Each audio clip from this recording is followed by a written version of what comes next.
오늘 우리에게 주신 하나님의 말씀은 요호수아 24장 14절로 25절 말씀입니다. 우리 24장 14절부터 25절까지 교독으로 함께 봉독합니다. 그러므로 이제는 여호와를 경외하며 온전함과 진실함으로 그를 섬기라. 너희의 조상들이 강 저쪽과 애굽에서 섬기던 신들을 치워버리고 여호와만 섬기라.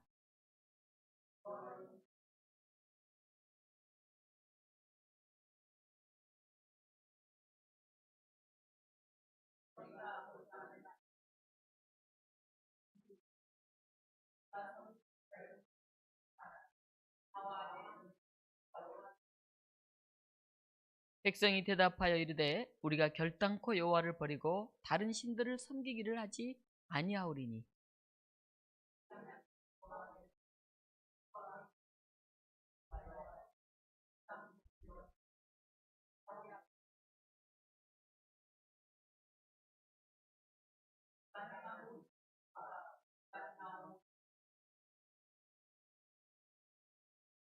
여호와께서 또 모든 백성들과 이 땅에 거주하던 아모리 족속을 우리 앞에서 쫓아내셨습니다.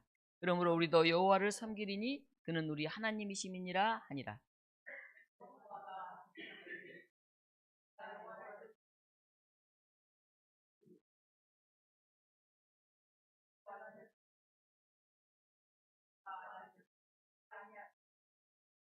만일 너희가 여호와를 버리고 이방 신들을 섬기면 너희에게 복을 내리신 후에라도 돌이켜 너희에게 재앙을 내리시고 너희를 멸하시리라 하니.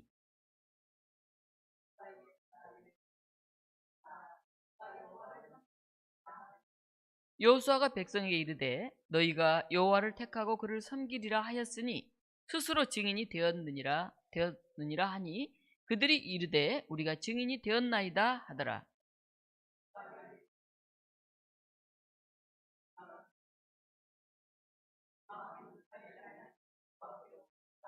함께 읽습니다. 백성이 여호수아에게 말하되 우리 하나님 여호와를 우리가 섬기고 그의 목소리를 우리가 청종하리이다 하는지라. 아멘.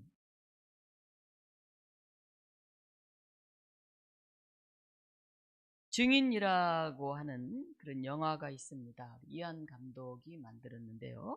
민변 출신의 변호사 순호 정우성이 나오고요.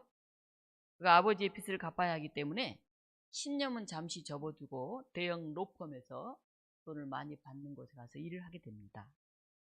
그런데 이 민변 출신 변호사 순호는 고용주를 살해한 혐의로 기소된 가정부 미란의 살인사건을 맡게 됩니다. 가정부는 부자인 집주인 노인이 자신의 방에서 숨진 채 발견됐다고 주장을 합니다. 10대 가까이 되신 분이니까.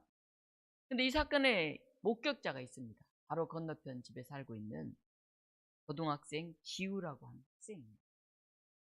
그런데 이 학생은 자폐증을 앓고 있습니다. 그래서 변호사 순호는 유일한 목격자인 지우를 증인으로 법정에 세우기 위해서 그에게 다가가서 친절을 다하면서 친구가 됩니다. 그런데 그의 본심은 자폐인 지우의 말이 효력이 없다는 것을 그런 입증해서 살인 용의자인 가정부의 무죄를 입증하려고 하는 의도였습니다. 이 사람은 이 가정부와 아버지 아들 그쪽 입장에 대형 로펌 맡긴 거죠. 그런데 가정부가 오해를 받고 있으니까 이 증인 이 사람 자폐하기 때문에 그가 봤던 거는 뭐 실효성이 없다. 이제 이걸 주장하려고 이 지우하고 아주 가까이 친절하게 이렇게 지내게 됩니다. 재판에서 지우는 가정부 미란을 범인으로 지목합니다. 그리고 그가 노인을 도와준 것이 아니라 자기가 분명히 창에서 이렇게 보는데 입을 틀어막아서 숨을 못 쉬게 죽이는 것 같았고 증언을 합니다. 그런데 이제 순호는 저 지우는 정신병이다 이렇게 발언하면서 상처를 입히고 그 감정을 막 흐트러뜨려 버려요. 그리고 순호는 지우가 사람의 감정을 읽기 힘들다고 그러면서 사진을 보여주면서 이렇게 실험을 해요. 입꼬리가 이렇게 올라가서 웃는 그런 사진 또는 이렇게 올리고만 있어도 감정이 막 흐트러져 있으니까 자폐하고 다 웃는다고 이렇게 해석을 합니다. 제가 증인으로 서기에는 아직 온전하지 않구나 이렇게 생각이 돼서 첫 공판에서 가정부는 무죄를 선고받습니다. 그런데 순간 변호사 순호는 무죄를 선고받은 가정부와 죽은 할머니의 아들이 서로 바라보면서 씩 이렇게 웃음을 짓는 것을 보고 뭔가 잘못됐구나 하는 그런 묘한 느낌을 받습니다. 그리고 이번에는 다시 마음을 정리하고 지우에게 진심으로 다가갑니다. 변호사 순호는 살인 용의자의 변호인임에도 불구하고 초심으로 돌아가서 약자의 편에 서서 진실을 밝히기 결단을 합니다. 지우에게 이렇게 말하죠. 앞으로 변호사는 더 이상 못하게 될지도 몰라. 하지만 지금 이 순간 한 가지만 확실해진 게 있어. 나에게는 뇌가 필요하다는 거야. 이 영화를 여러분이 보시면 자폐성 장애에 대해서 상세히 묘사를 합니다. 자폐성 장애는 자폐 스펙트럼 장애라고 이렇게 불러요. 스펙트럼이란 말은 자폐성 장애인의 능력과 특징이 아주 다양하기 때문에 그래요. 여러분 이상한 변호사 우영우 혹시 보셨는지 모르겠지만 어떤 부분에서는 일반인보다 매우 뛰어난 그런 기억력을 가지고 자폐인. 또 어떤 자폐인들은 그림을 기가 막히게 잘 그리는 사람. 다른 부분은 정상이 아닌 것 같은데 어떤 몇 가지 부분에서는 아주 뛰어난 능력을 갖고 있는 그런 경우가 많아서 이 자폐 스펙트럼 장애 여기서부터까지 넓다는 자폐. 물론 아주 이상한 그래서 전혀 분별력이 없는 그런 자폐아들도 있죠. 영화 증인에 나오는 주인공 지우는 지능이 높은 고기능 자폐인으로서 지적 능력과 언어 능력이 뛰어납니다. 재판에서 큰 상처를 받은 지우와 엄마는 변호사 순호의 방문을 막아요. 지우의 꿈은 변호사였어요. 여기서 지우의 인상 깊은 명대사가 나오는데요. 지우가 말합니다. 나는 변호사가 될 수는 없겠지. 장애가 있으니까. 그렇지만 증인은 할 수 있지 않을까? 나 증언하고 싶어. 증인이 되어 사람들에게 진실을 알려주고 싶어. 변호사 순호는 자폐 스펙트럼을 가진 증인 지우의 뛰어난 기억력과 청력을 밝혀냅니다. 소리가 예민한 지우는 입구에 저기 서 있는 경찰이 헛군거리는 말을 그대로 여기서 재현을 해내요. 그래서 거기 있던 경찰도 깜짝 놀라고 앞에 있는 판사도 깜짝 놀라고. 그리고 가정부가 노인의 입을 틀어막고 했던 그 입모양과 건너편에서 그 모습만 보고도 토시 하나 빠짐없이 가정부의 말을 그대로 해내요. 죽으라 뭐 이렇게 하는 거죠. 그래서 재판이 뒤집어집니다. 순호는 미리 가정부에게 자백하면서 미리 자백하면 형량이 감소된다고 설득을 했고 마침내 가정부는 죽은 할아버지의 아들을 살인을 의뢰한 자로 지목을 합니다. 이 아버지가 큰 땅과 집이 있는데 그걸 좀 팔자고 아들이 이제 어려움이 당해서 아무래도 아버지가 팔자. 그래서 이제 아버지를 가정부가 짜고 살해하죠. 그래서 숨겨진 진실이 밝혀지는 그런 영화입니다. 이 영화에서 지우의 질문이 마음에 남습니다. 지우가 물어요. 나는 정신병자입니까? 변호사하고 하는 거예요. 신혜는 웃는 얼굴로 나를 이용하고 엄마는 화난 얼굴로 나를 사랑합니다. 변호사님은 웃는 얼굴입니다. 당신도 날 이용할 겁니까? 변호사는 사람을 도와주는 좋은 일을 하는 사람이니까 당신은 좋은 사람입니까? 오늘 저는 제목을 증인이라고 이렇게 잡고 증인이란 영화 자폐아 이야기를 여러분 앞에 했습니다. 오늘 우리도 이 질문 앞에 섭니다. 여러분은 좋은 사람입니까? 여러분은 웃는 얼굴인데 여러분 혹시 다른 사람을 이용하고 있지는 않습니까? 이 영화는 사람들 간의 소통의 방법을 알려줍니다. 꼭 한번 보시기 바랍니다. 말을 잘 하지 못한, 감정을 잘 표현하지 못한, 잘 읽지 못한 사람과 어떻게 소통을 했는지 과정을 한번 잘 보시기를 바랍니다. 사람이 편견에 사로잡히면 그 안에 갇혀서 진실과 감정을 똑바로 보지 못할 때가 있어요. 그래서 우리가 편견을 내려놔요. 미리 재단하고 차별하지 말아야 돼요. 여자니까, 어리니까, 노인이니까, 흑인이니까, 외국인 노동자니까, 성소수자니까 미리 이렇게 재단하고 차별하면 안 돼요. 그 사람을 있는 그대로 만나고 맞이하고, 그래서 따뜻하게 세상을 바라볼 수 있는 그런 사람이 돼야 됩니다. 어떤 목사님이 교회에 부임하게 됐어요. 꽤 큰 교회. 그랬더니 이제 목사님을 청빙한 장 계셨다네요. 목사님, 제가 우리 교인들에 대해 좀 알려드리겠습니다. 목사님 혹시 조심할 사람도 있고 이런 교회 상황이 있으니까 알려드리겠습니다.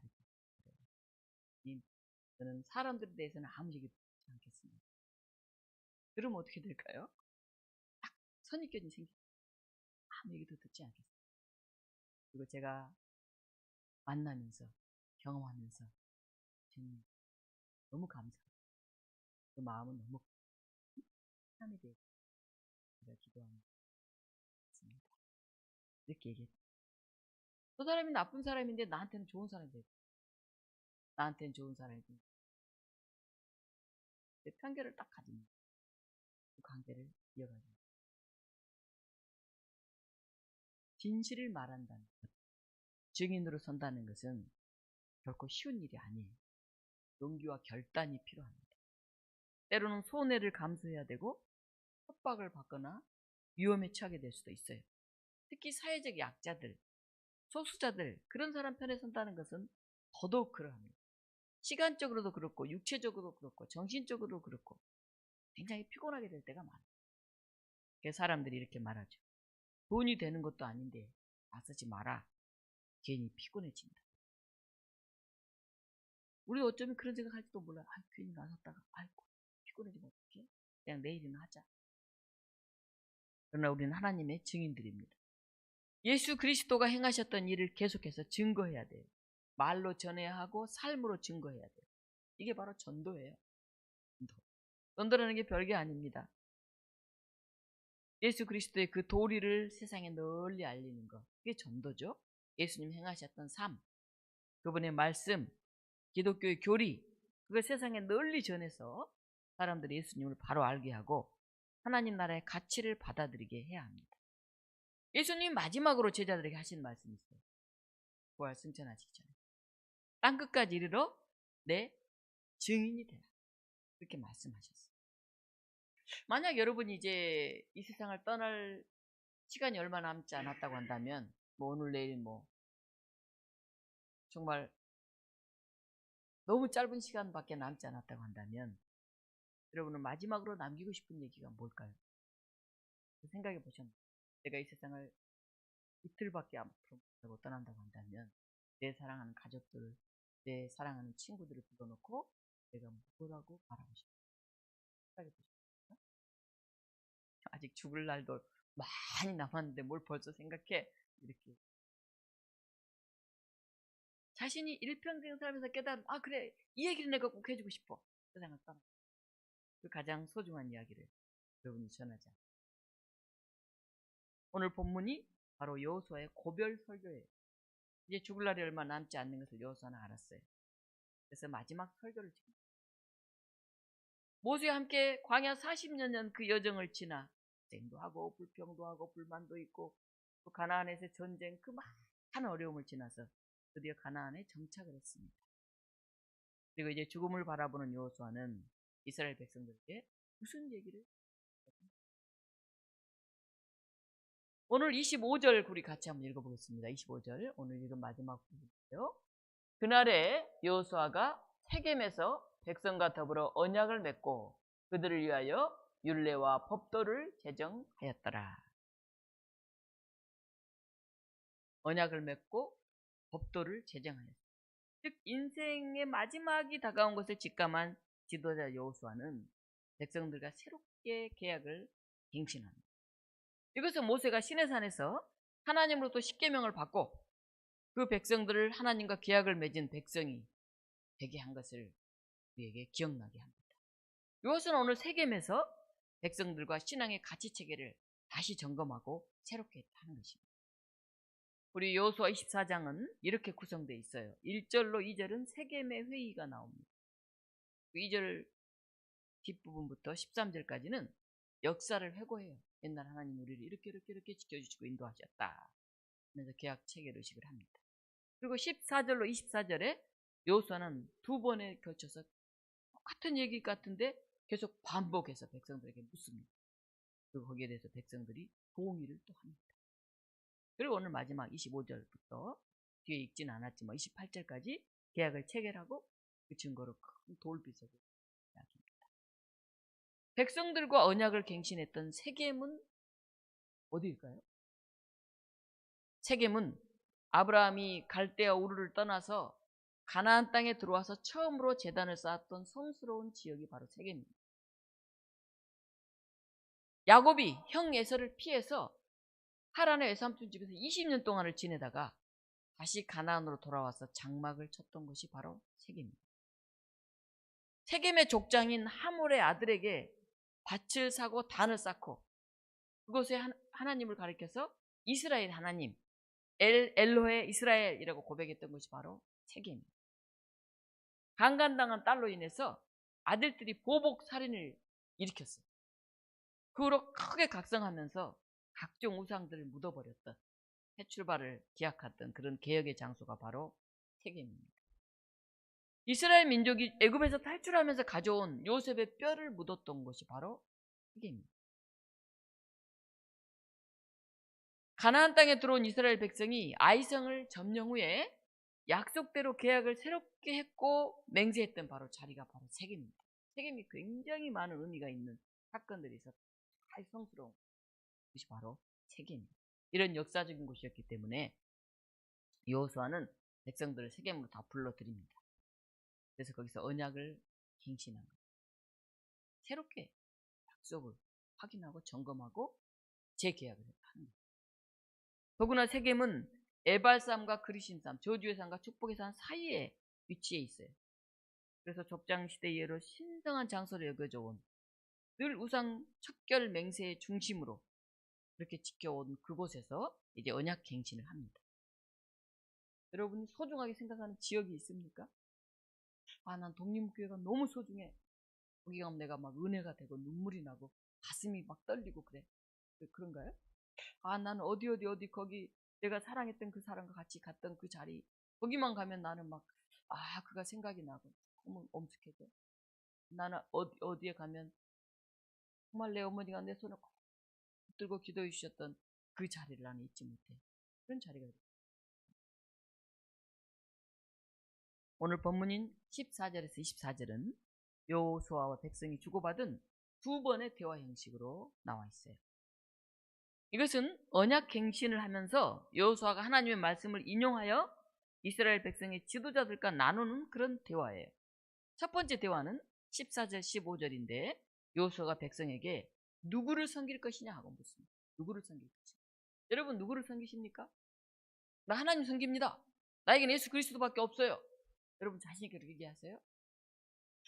그렇게 하려고는 하는데 그래도 눈앞에 자꾸 돈이 왔다 갔다 하고 참 집이 왔다 갔다 하고 그래요. 이렇게 얘기하진 않을까요? 누구를 섬길 거냐? 이제 가나안에서 다시 한번 결단해라. 이렇게 여호수아가 말하는 거예요. 그러면 16절 18절에서 백성들이 뭐라고 대답을 할까요? 우리는 오직 여호와만 섬기겠습니다. 진짜 얘기를 해요. 우리 이미 마음 정했어요. 그걸 왜 또 물어보세요? 이 중에 17절 18절은 역사에 대한 회고죠. 백성들이. 근데 여기서 끝나지 않아요. 물어보니까 여호와만 섬기겠다고 탁 이렇게 결단했으면 끝나지. 또 다시 묻습니다. 두 번째 대화에 19절에서 24절이 그 내용이에요. 여호수아는 여호와만 섬긴다는 게 그렇게 쉬운 일이 아니다. 그렇게 충고하는 것 같아요. 백성들이 이렇게 쉽게 우린 여호와만 섬기겠습니다 라고 대답하는 게 여호수아는 마음에 걸렸어요. 너네 말만 그렇게 하고 광야에서 얼마나 많이 배신했니? 너는 그 말 맞아? 지킬 수 있는 말이야? 우리 19절 20절 같이 한번 읽어보겠습니다. 19절 20절 여호수아가 백성에게 이르되 너희가 여호와를 능히 섬기지 못할 것은 그는 거룩하신 하나님이시요 질투하신 하나님이시니 너희의 잘못과 죄들을 사하지 아니하실 것임이라.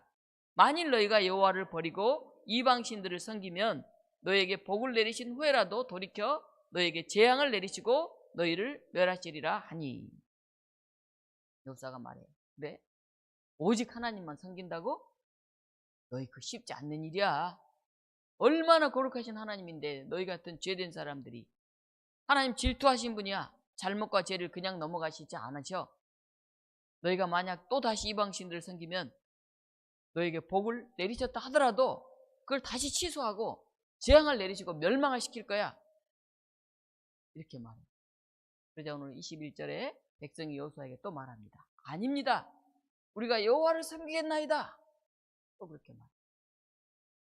두 번을 왜 반복해서 여호수아가 이렇게 물어볼까요? 백성들이 늘 대답하고 안 지켰잖아요. 이제 마지막 죽음을 앞두니 고벌성에서 여호와가 한 번 더 옷을 박는 거죠. 22절입니다.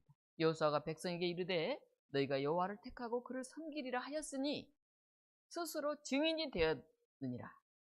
그들이 이르되 우리가 증인이 되었나이다 하더라. 그래? 너희 두 번 다시 또 내가 반복해 물었는데 그렇게 대답했다. 너희가 이제 증인이야. 너 말에 네가 증인이 돼야 돼. 그렇게 지금 얘기를. 백성들은 여호수아의 엄중한 경고 앞에 정신이 반짝 들어서 대답했죠. 아니에요. 우리 여호와만 섬기겠어요. 그래? 너 그 말 책임져. 네가 네 말 증인이야. 그 의미죠. 오늘 여호수아가 우리에게 여러분 오늘 섬길 자를 택하십시오. 우상을 버리고 오직 하나님만을 섬기시겠습니까? 이렇게 확인한다면 우리는 뭐라고 얘기할까요? 만일 여러분들이 하나님을 버리고 다른 것들을 섬기면 돈을 섬기고 권력을 섬기고 물질을 섬기고 다른 것을 섬긴다면 복을 줬다가도 다시 다 빼앗고 재앙을 주고 멸망시킬 것입니다. 여호수아는 이런 엄중한 경고를 오늘 저와 여러분에게도 하고 있는 것 같습니다. 제가 목사 임직식이나 장로 임직식 또는 세례식이나 신임 집사 임명식을 하게 될 때면 제가 처음 안수받았던 순간이 떠오릅니다. 오늘 담임 목사 취임식이 있고요. 이번 금요일 날 이제 장로 결단 기도회가 있어요. 제가 이제 노회장이라 다 가서 진행을 하죠. 오늘은 집례를 하고 금요일은 제가 설교를 합니다. 처음 시작할 때 마음은 항상 새롭죠. 각오하죠. 잘해보겠다고. 설레죠. 하나님께 두렵죠. 그런데 그때 그 각오, 그 순간이 때묻지 않았나. 기도회 안에도 재판이 2개나 있다고 그랬잖아요. 왜 그런 재판이 있을까요? 처음 그 결단, 그 각오, 오직 우리가 여호와를 섬기겠나이다. 그걸 지키지 못하니까 사람을 섬기고 물질을 섬기고 권력을 섬기니까 그렇게 된 게 아니에요. 우리는 다를까요? 우리도 어느덧 권력과 물질, 세상의 우상들로 더럽혀져 있지 않는지 여호수아가 다시 묻잖아요. 너 복 다시 빼앗는다? 정말 오직 여호와만 섬길 수 있냐? 굉장히 두렵고 떨리는 질문. 여호수아가 재차 하긴 하잖아요. 오늘 23절 같이 한번 읽어볼까요? 여호수아가 이르되 그러면 이제 너희 중에 있는 이방신들을 치워버리고 너희의 마음을 이스라엘의 하나님 여호와께로 향하라 하니. 24절 다시. 백성이 여호수아에게 말하되 우리 하나님 여호와를 우리가 섬기고 그의 목소리를 우리가 청종하리이다 하는지라. 그래? 너희 안에 있는 우상들 다 치워버려. 쓸데없는 것에 마음 쏘고 있는 것들 다 치워. 그리고 오직 하나님께 너희 마음을 향해. 그 백성들이 말하죠. 우리가 하나님을 섬기고 하나님의 목소리를 청종하겠나이다. 하나님의 목소리에 귀 기울이겠습니다. 하나님을 향해서 우리가 온 힘을 다하겠습니다. 하나님이 때때로 우리에게 말씀하신 것. 요즘 매일같이 전화를 받거든요. 광명교회. 오늘은 지금 누가 와서 예배드리는 거예요? 지난주 장로님들이 남의 설교문을 읽었다 그러더니 윤시당이라니 원로 목사님 한 번을 파송하려고 그러는데 장로님들이 그때 안 받고 이미 해약돼서 이제 무임 목사가 된 그 목사님하고만 또 7개나 또 소리를 또 올렸어요. 다 발레시켰어요. 임시당회장하고 방회장과 방회원이 서로 협의가 돼야 설교자를 정할 수 있는데 협의를 안 해요. 아무리 만나도 찾아가도 문 닫고 빨리 가버리고. 너는 어떻게 그 교회는 예배가 드리나? 많지 않는다. 예배는 하나님 앞에 드리는 거지. 그치? 제가 그랬어요. 어느 목사님이 가시길 이쪽 저쪽 편에 서서 설교를 하겠나. 성경 말씀을 가지고 기도하면서 말씀을 전하지.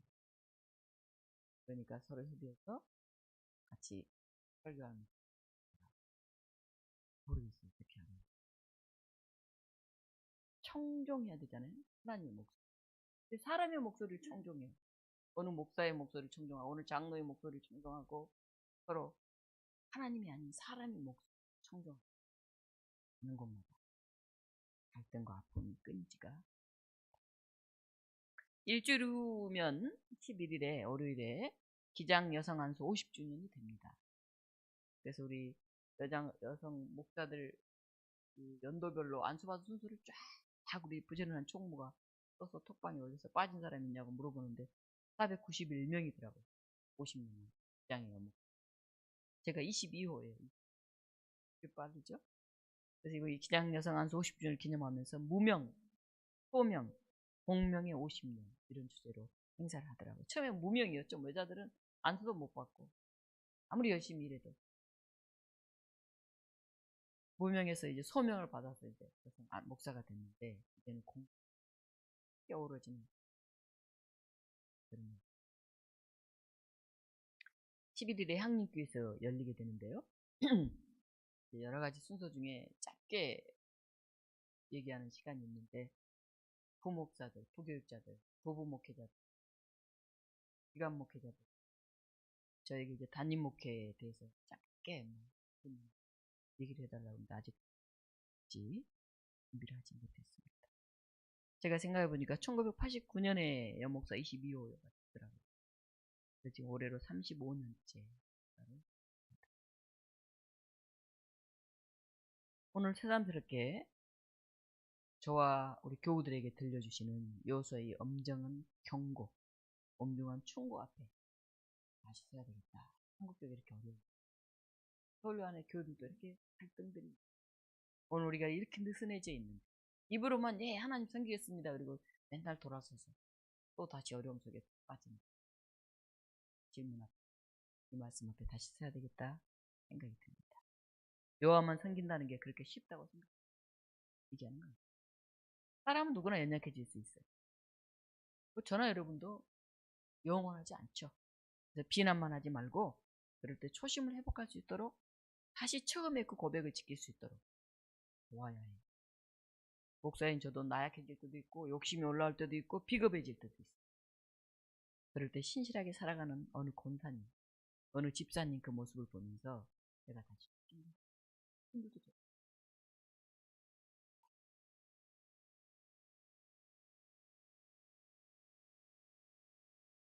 마지막까지 우리가 섬김의 자리, 헌신의 자리에 올곧게 설 수 있도록 끊임없이 하나님 앞에 계약을 맹신해서 여호수아는 백성들에게 다시금 충성을 맹세함과 더불어서 이제 너희가 증인이 되라.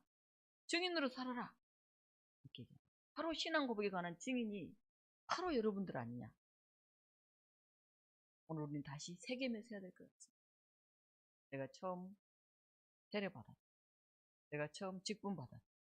내가 처음 안수받았던 그 자리에 우리가 다시 서야 할 것 같습니다. 이런 비장한 이야기들이 성경 곳곳에 나와요. 스데반 집사가 죽어가면서 자신을 죽이려고 모인 공회의 마지막 설교에서도 그는 이스라엘 역사를 통해서 주관하신 하나님에 대해 증거하면서 그 하나님을 믿으십시오. 자기를 죽이는 사람 그렇게 말합니다.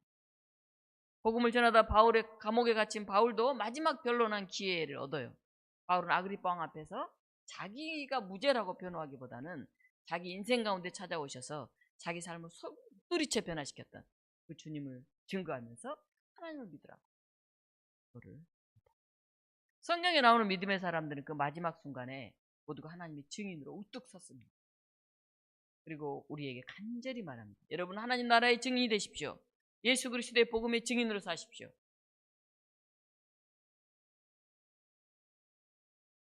최근 우리를 기쁘게 했던 소식이 있었죠? 한강 저자의 노벨 평화상이었잖아요. 근데 거기에 스웨덴 할리몬이 왜 그에게 노벨상을 줬는지 그렇게 말했잖아요. 2024년 노벨 문학상은 역사적 트라우마에 맞서고 인간 삶의 연약함을 드러내는 강력한 시적 산문이기 때문에. 다시 말하면 우리 인간은 다 연약한 사람들이라는 거죠. 그게 수상의 이유였어요. 우리 인간은 연약한 존재고 죽을 수밖에 없는 유한한 존재라는 것. 그래서 우리에게 위기의 순간이 올 수밖에 없다는 것. 우리가 그때마다 하나님의 백성으로 새롭게 서야 합니다. 하나님만이 불확실한 미래에 대한 분명한 구원의 가능성이기 때문에 그래요. 우리가 직분을 감당하다 보면 교만해질 때도 있어요. 내가 목사인데, 내가 장로인데, 내가 공 너무 지쳤다 하는 생각이 들 때도 있어요. 또 아니라고 무뎌질 때도 있어요. 어제가 오늘이 이제 그렇게. 그때마다 여러분들이 하나님만 유일한 하나님이여 우리의 왕 되심을 다시 선포하면서 출발점 앞에 서시기를 바랍니다. 누가 하나님의 백성일까요? 누가 하나님의 사람일까요?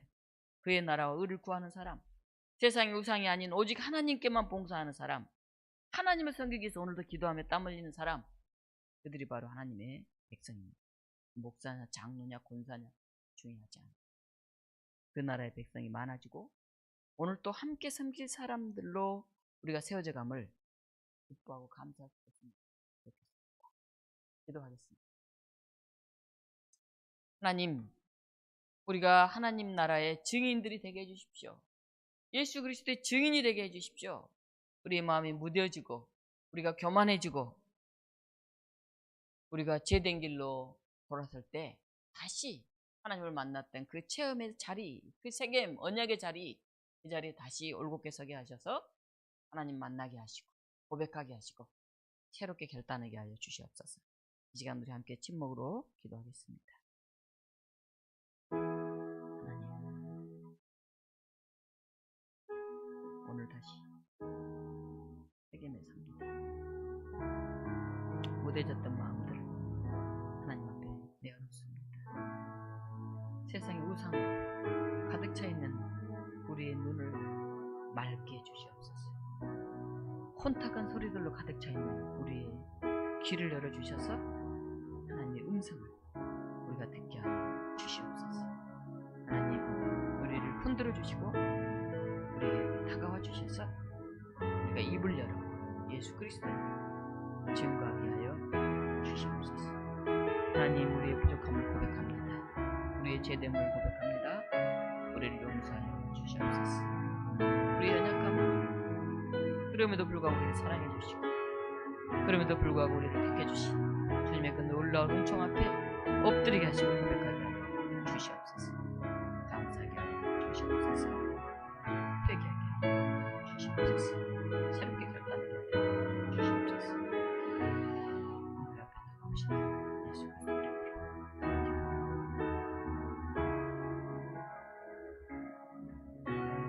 생명의 하나님, 오늘 다시 우리가 하나님 앞에 서게 된 것을 감사드립니다. 우리가 온전히 하나님 나라를 증거하게 하시고 우리가 예수 그리스도의 증인이 되게 하시고 우리가 연약할 때, 자신 없을 때, 지칠 때 다가오셔서 우리를 새롭게 하시고 회복시키시고 우리를 하나님의 사람으로 세워주시옵소서. 새롭게 우리와 언약을 맺어주시고 우리를 품에 안아주시고 우리를 유로하시고 격려해 주시옵소서. 부활이요 생명이신 예수 그리스도 이름으로 기도하옵나이다. 아멘. 말씀송 함께 부르겠습니다.